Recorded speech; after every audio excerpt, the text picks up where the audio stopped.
আসসালামু আলাইকুম গাইস, আশা করি আপনারা সকলে অনেক অনেক ভালো আছেন। বাট আমি ভালো নেই, কারণ আজকের আবহাওয়াটা আপনার অত্যন্ত খারাপ গেল। মানে 40 ডিগ্রির উপরে তাপমাত্রা চলে গেছে।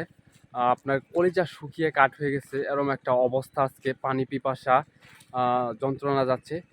সকাল 8টার দিক দিয়ে আপনার এরকম একটা আবহাওয়া ছিল, মানে বৃষ্টি আসবে আসবে ভাব।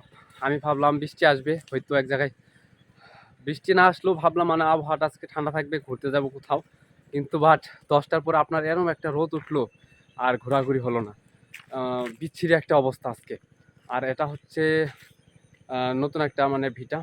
এটাতে আমার ছোটো কাকু বাড়ি করবে। আহ, কিছু গাছপালা আপনার লাগিয়ে রাখা হয়েছে। আপনার প্রথম বাড়ি ঘর তোলা তো যাবে না, মানে মাটি কেটে তো আর প্রথমে একটু ঘর তুলে থাকার উপযোগী হবে না। তার কারণ আপনার 2 বছর আগে মাটি কেটে রাখা লাগে, ঘর করার উপযোগী আগে হয় না। আর প্রাকৃতিক পরিবেশ অত্যন্ত, আমাদের গ্রামের ভিউটা অত্যন্ত সুন্দর। আর আশা করি আপনারা অনেক অনেক ভালো আছেন।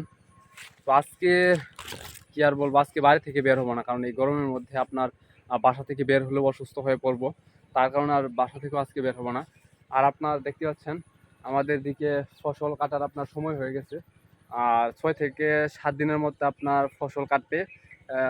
তো এই গরম যদি যায়, আপনার কৃষকের আজ এবার দুর্ভোগ একটা অবস্থা যাবে আবার। মানে আপনার দিনের কাজ দিন শেষ হবে ওই দিক দিয়ে চিন্তা করলে, কিন্তু মানুষের যদি আপনার না বাঁচে তাহলে তো আরেকটা কেলেঙ্কার। কি হবে টাকা পয়সা। তো ভালো থাকেন, পরবর্তী কোনো ভিডিওতে দেখা হবে। সাবস্ক্রাইব করে পাশে থাকুন। Bye bye.